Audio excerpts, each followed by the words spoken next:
Oh dear. Well, I'm not a young person. I'm not a woman. I must be indigenous somewhere.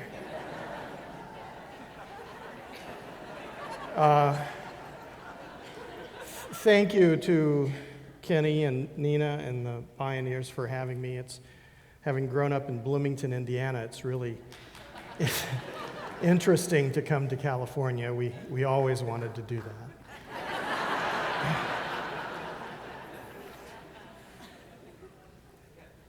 I'm going to be serious today.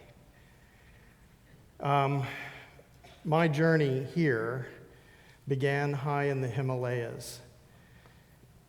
This is in Qinghai in northwestern China. It's in the Tibetan Plateau.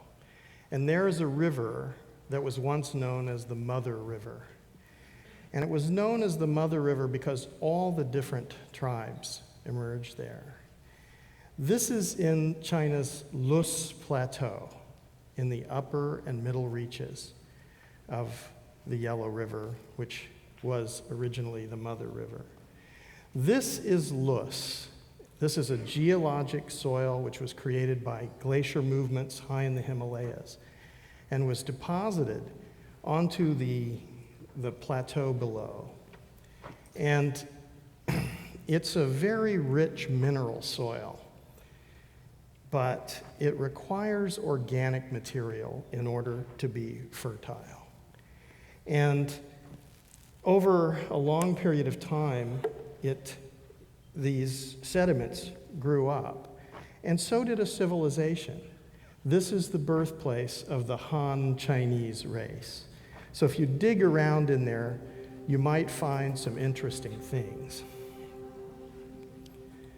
Now, this is the most populous race on the planet. If you go to the southwest, you find a fully functional forested ecosystem in Sichuan.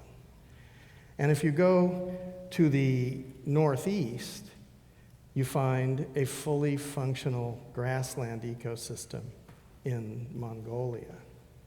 There's tremendous amounts of evidence that the Chinese race emerged in a mixed forest and grassland ecosystem. There's evidence of humans and their ancestors, the Chinese say, for 1.5 million years in this area. And this is known primarily by most experts to be the second place on Earth where settled agriculture began, approximately 10,000 years ago. Now, a tremendous civilization grew up here, but as they were building this civilization, they sowed the seeds of their own destruction. And ultimately, they collapsed this area. And by 10,000 years ago, the Loess Plateau was no longer the center of power and affluence. In 1995, I was asked by the World Bank to begin to film and document this area. And I found a fully degraded ecosystem. And it was astonishing to me that the largest ethnic group on the planet could come from a place that was so fundamentally ecologically destroyed. It virtually had no vegetation. You could stand on a hilltop and look all around. Most people described it as a desert. But you found these enormous gullies. And these gullies are evidence that every year there's rainfall. And the rainfall takes away huge amounts. And we started to want to understand, I wanted to understand much more about how this happened. And I found that it was completely understandable. They cut the trees, then they tried farming on the hillsides, and then they raised goats and sheep, which ate everything down to the roots. And this created a cycle of poverty and ecological destruction. As each generation further depleted the ecosystems. So by 1,000 years ago, this was no longer a place of great artistic and scientific endeavor. It was a place for extreme poverty. And they passed this from generation to generation. We also started to consider that this place is analogous to almost every other cradle of civilization. So if you study this place, in a way, you're studying not just Chinese history, but you're studying the history of humanity. Now, this is a sad story for humans, but ecologically, it also causes tremendous impacts. And these impacts are to the hydrological cycle. So if you reduce the vegetative cover, you change the dynamic when the raindrops hit the ground. And they don't infiltrate, and they're not retained in the biomass. They cause tremendous amounts of erosion, and with this, the fertility and productivity. And if you're doing this at scale, the Loess Plateau is approximately the size of France, then you find huge amounts of sedimentation going into the river. Now, it also, because the sedimentation goes into the river, it's really easy for the river to flood. So 1,500 times in recorded history, the Chinese have kept very good records, the Yellow River has flooded. This is the effect of 1.6 billion tons of sediment going into the river. And this is what causes the dust storms, which blow across Northeast Asia and around the world. So this creates a sediment layer. Now, the Chinese have been on a high, and they decided they were going to fix it. So they used geographical information systems to map every watershed in the plateau. Then they used enterprise software to track every intervention and investment. And then they used participatory assessment mechanisms to transfer knowledge and engage the local people into the project. And it took them several years, actually, to analyze what they were going to do. Everyone could see the problem, but how do you solve this? And eventually, they made some decisions. And they decided to divide the ecological and the economic land. They basically made an econometric evaluation. They looked at this large degraded landscape, and they said, many of these places are useless for productivity, and the ecological function, not services, the function is vastly more valuable than the production here. So they released large areas to the environment, and they concentrated economic activity and agriculture in smaller areas. So as they did this, it wasn't one thing or another. This wasn't something that everybody was keen to agree to. That should go up a little maybe, but anyway, you can't understand it. 跑道的地现在都在树，北平的跑道的地都现在在树啊。我看这些，就像我说，我在我死了嘛，看你我吃，吃的西边份的，看这是啥呀吧？ But they eventually, through participatory assessment mechanisms, engaged the whole population. And they used another technique, they paid them. So by doing this, they transitioned the local population from Neolithic agriculture to much more sustainable agriculture in one generation. And we know people who were illiterate, whose children now go to the top universities in China. They planted a lot of trees. This is not one thing or another. They terraced, they infiltrated water, they planted trees, they did all sorts of integrated things, and they really transitioned the people so rapidly into a modern economy. And also, the young people didn't go into agriculture. And this is 1995, and the next shot, it's going to transition into 2009. So in 15 years, they were able to accomplish this.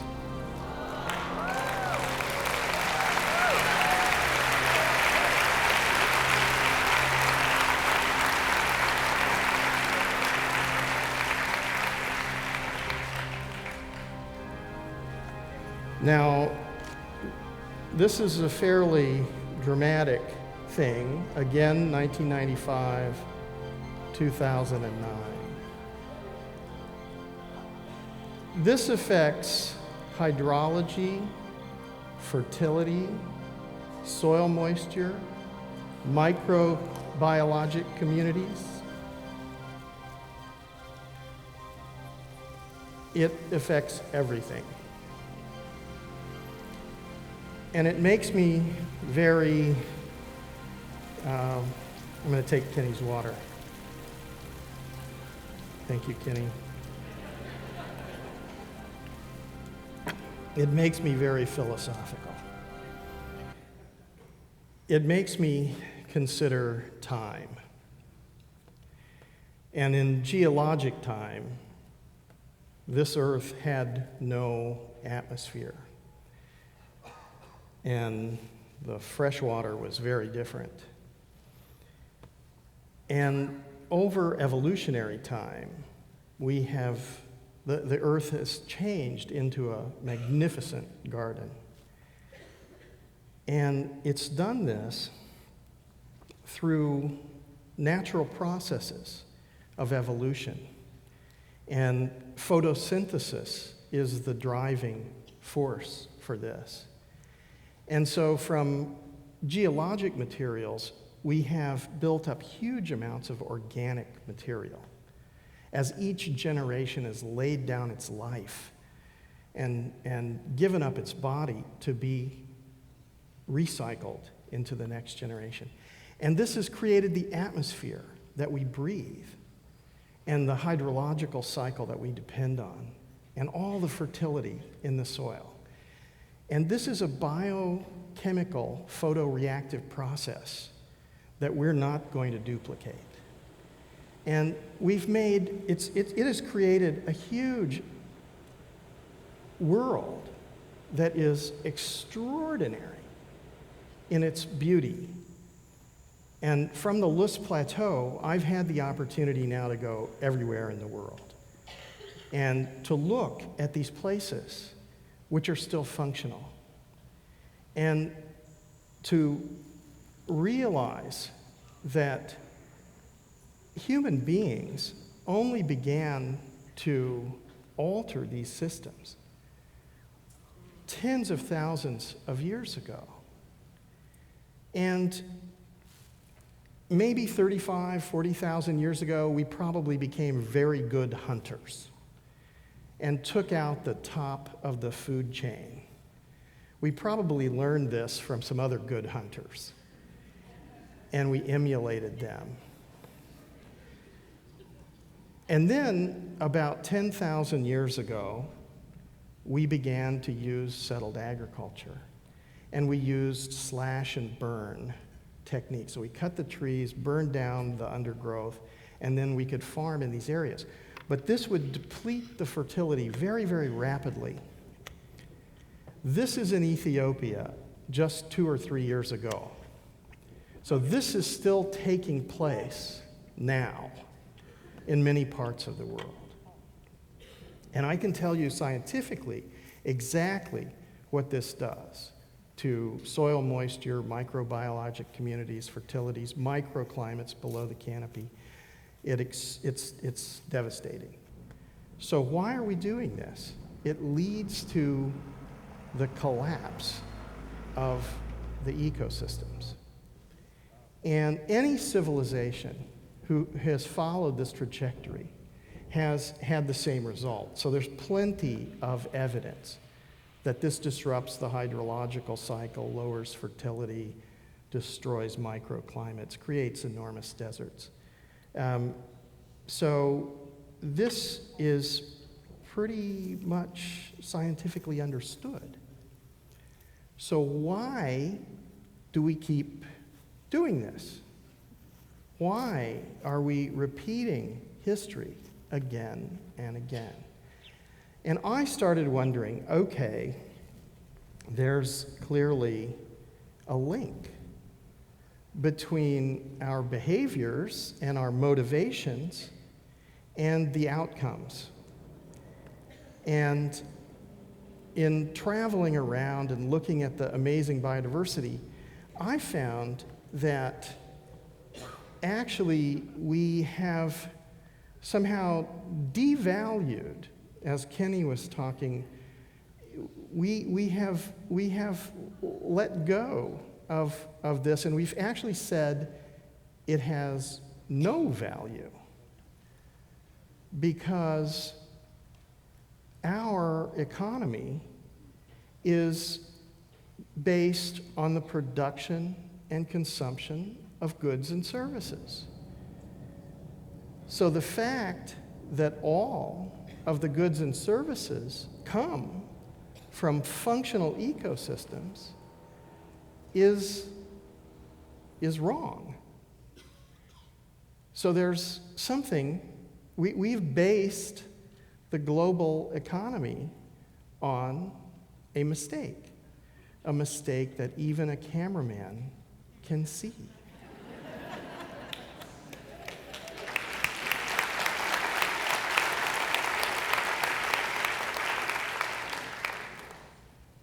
So what can we do about this? How can we address this? So now we're in a situation where we have devalued the things which provide our air, water, food, and energy. And we have said that things which are manufactured, which within a few years turn into junk and fill up the landfills around the world, are more valuable than these things. Well, how is that possible? Do we really believe that? And if we don't believe that, then why is this the case? So I've been puzzling because the more I go to the pristine areas or the massively degraded areas, I find that actually I can understand this. There are really only two states, functional and dysfunctional. And if you're moving toward dysfunction, you're ultimately going to collapse the system. And if you're moving forward, you're in a functional system, you have everything. This is the trajectory from the Chinese Loess Plateau. It leads to ecosystem collapse. But they made an intervention. And this intervention changed the development trajectory. The point where they made the intervention is the paradigm shift that determines whether we survive and become sustainable, because we understand the basis of fertility, air, water, and energy. So there's many scientific implications to this. And I'm not going to just repeat. I'm going to take some more of Kenny's water. But, so I've been studying this for some time now. They let me into a PhD program. It's amazing. But really, what is interesting is it's possible to rehabilitate large-scale damaged ecosystems. Isn't that extraordinary? Why aren't we doing that? And if we did that, what would happen? We're feeding 7 billion people on the planet, and at least 2 billion hectares could be restored now.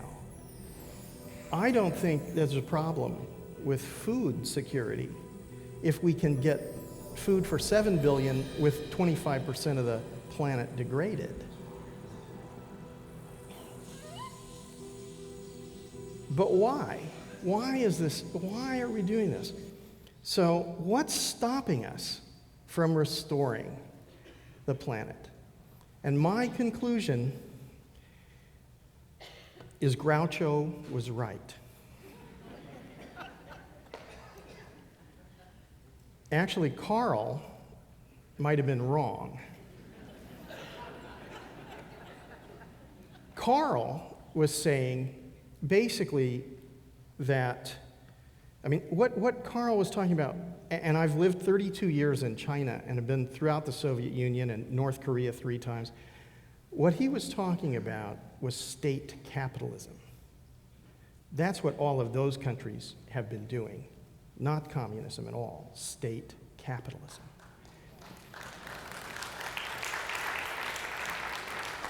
But there are tremendous economic implications which go beyond anything that we've considered before.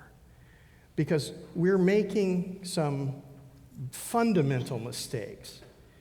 There are 3 reasons why you're seeing everything that you're seeing now. The economic model we have creates a perverse incentive to degrade the ecosystem because it devalues the natural systems. It's impossible to have continuous growth, and it's immoral. Right now, we say that our economy is derived from production and consumption of goods and services, the GDP. So all money is derived, the total sum of the money on the planet comes from the total amount of goods and services. But ecosystem function is vastly more valuable. So that means the global economy is founded on a flaw in logic.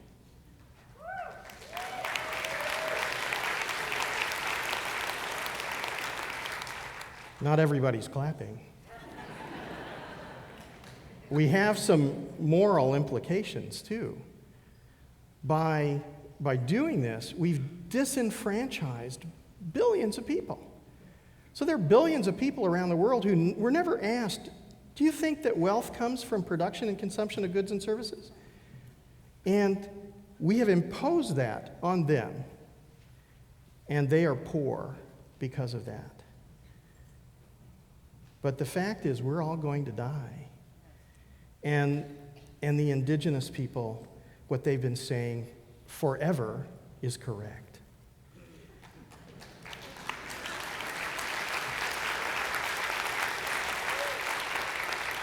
And this brings me to what I really hope you'll go home with. What is money? What is this thing? And now we say that money comes from production and consumption of goods and services. But that is illogical. It's immoral, and it's impossible. And it leads to vast deserts and degradation and poverty and disparity around the world. So what would happen if money were based on ecosystem function? Suddenly, everybody's work, especially everybody who's motivated by money, would be going toward conserving and restoring ecological function.